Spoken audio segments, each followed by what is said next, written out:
All right.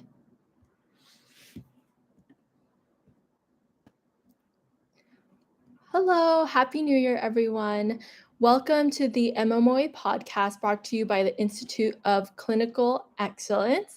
My name is Kay Meyer-Domo, and I am an outpatient physical therapist and per diem home health physical therapist based in Palo Alto, California. And I'm part of the MMOA team. Before we start, I would like to remind everyone that MMOA Essentials Foundations begins on January 4th and Advanced Concepts begins on January 14th. So if you've taken Essential Foundations and this is your chance to join the MMOA team for Advanced Concepts and level up your geriatric game. We also have 3 MMOA live courses coming your way this month, 2 on January 14th to 15th in National City, California and Hendersonville, Tennessee, and January 21st to 22nd in Santa Rosa, California.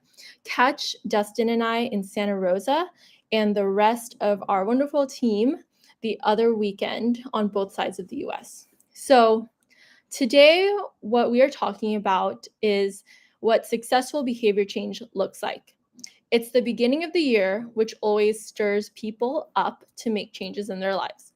Usually, we'll see a good couple of weeks of the change, and then people will start to fall off the wagon. The gyms get emptier. Patients may get flakier about going to physical therapy, and they'll pick up their usual patterns of sedentary or unhealthy behaviors. Obviously, it doesn't need to be the beginning of the year, but this is a time when people usually contemplate change a little bit more. I personally love the topic of behavior change and what drives human behavior. I'll set the stage for you first. Let's say we have a patient in front of us that comes back again and again, tells you that they would like to change, but they just can't get themselves to change. You've given them different home exercise programs and tried to incorporate things that they like. You discussed meaningful goals together that would help them participate in their everyday lives more easily. They consistently choose a more sedentary lifestyle rather than putting in the work to change the trajectory of their lives. But what if the issue isn't completely on the patient and it's more on us? More on us to figure out what behavior change strategy will be truly successful. What if changing how they feel within themselves isn't always the answer, but things like group-based problem solving and non-competitive gamification are? An article by McMahon et al. In 2017 looked at which behavior change strategy was more successful in increasing physical activity among older adults aged 70 to 96, interpersonal and or intrapersonal.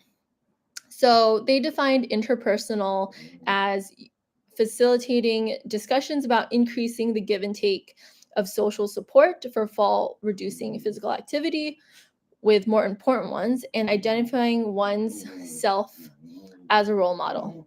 Problem solving social and environmental barriers to physical activity as well, and facilitating the integration of physical activity into social routines, including the use of community resources. They described intrapersonal as facilitation of development of personally meaningful, realistic, and specific physical activity goals based on personal patterns and trends, identifying what makes physical activity satisfying, facilitating integration of physical activity into personal routines, and development of anticipatory plans for coping with potential disruptions. In my eyes, and as a personal reflection, I've seen intrapersonal behavior change strategies utilized more in the clinic, figuring out how patients can self-manage disruptors, what they look like about physical or what they like about physical activity, and making personally meaningful and realistic goals.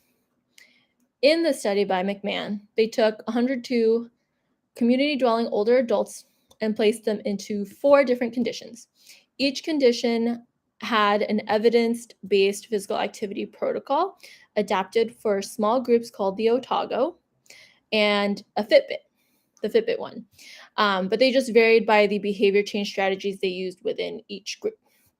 The Otago consisted of 5 leg strengthening, 12 balance challenging, 5 flexibility, and walking at a light and moderate intensity, consistent with physical activity guidelines. The first condition just had the Otago and the Fitbit one. The second group had the Otago, the Fitbit one, and used interpersonal strategies. The third group had the Otago, Fitbit one, and intrapersonal strategies. And the fourth group had the Otago, the Fitbit one, and both interpersonal strategies and intrapersonal strategies. They attended 8 weekly small group meetings, which were about 90 minutes each, with 4 to 6 other participants in the same condition. They used outcomes of objective and self-reported measures called the CHAMPS, stands for the Community Health Activities Model Program for Seniors, and functional strength and balance measures called the SPPV, short for Short Physical Performance Battery, which consists of standing balance, walking speed, and a 5 times stand from sitting test. So what were the results of this study? Even though both interpersonal and intrapersonal behavior change strategies have the potential to increase older adults' physical activity, in this particular study, only interpersonal behavior change strategies demonstrated meaningful benefit.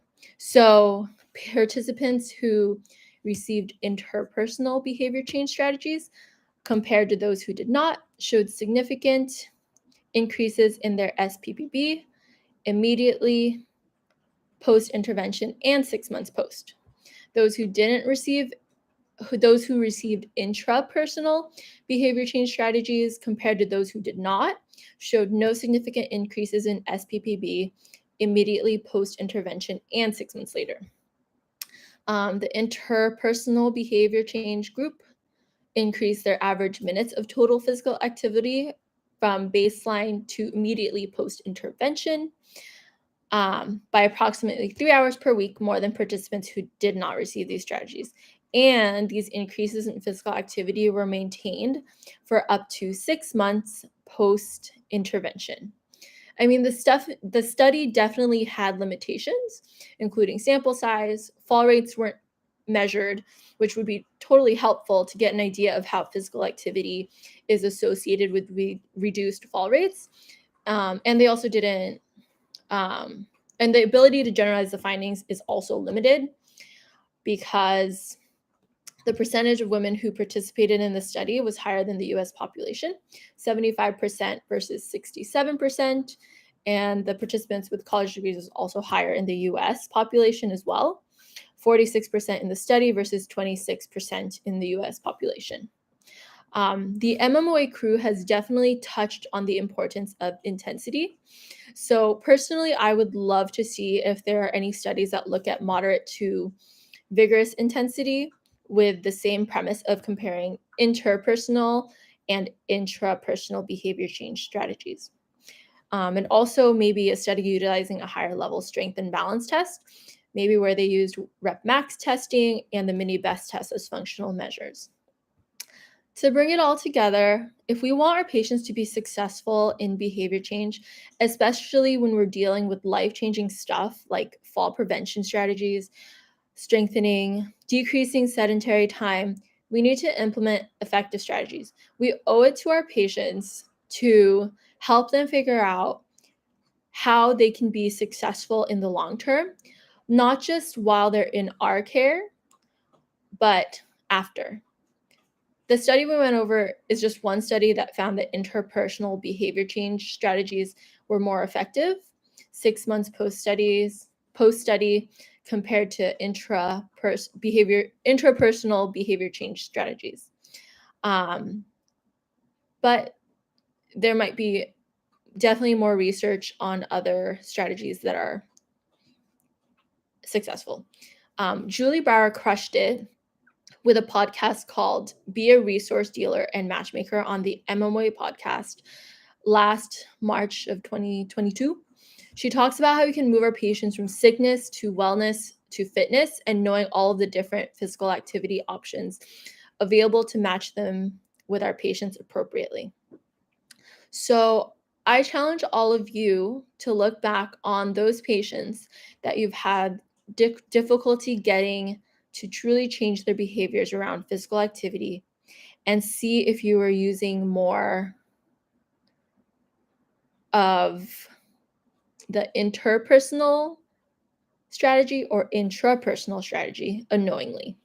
Or maybe even look at yourself and see what has helped you in the past. What behavior change strategies helped you stick with consistent physical activity behaviors? Did you join a group class like CrossFit, Orange Theory, Berries, or have an accountability buddy? Did you chart out your workouts? Reflect back on what you did and didn't, or reflect back on what did and didn't work. I challenge you all to do something different with a patient you see that isn't making progress towards true behavior change.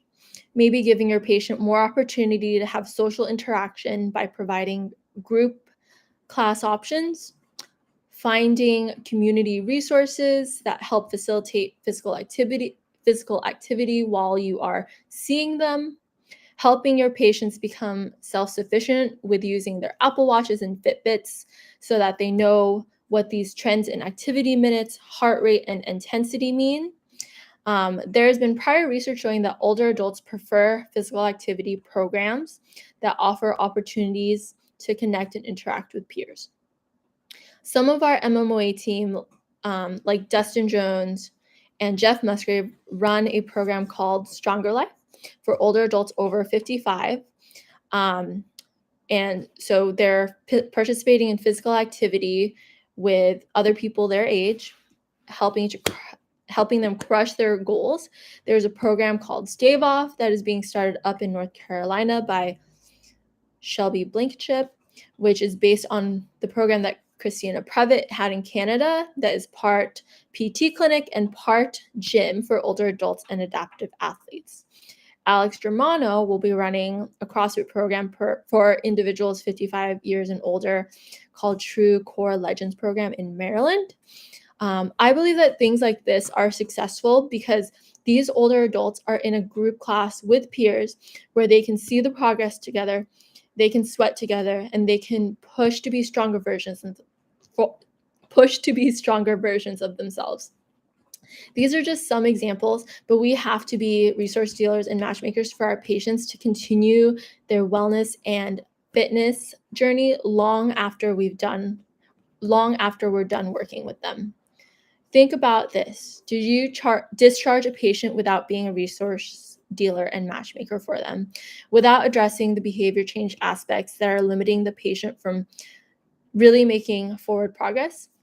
Please remember that what will happen if our patients don't continue with their forward momentum? Falls may increase, osteoporosis and osteopenia rates may increase, comorbidities may get worse. We have a duty to our patients to help them get back on the right track so they can have a better quality of life and continue to enjoy their time as they age. I would love to hear from all of you about what has worked and what hasn't. Because although this research study found that interpersonal behavior change strategies were more effective, every human being is unique, and what works for one person may not always work for another. Thank you. Happy New Year, everyone.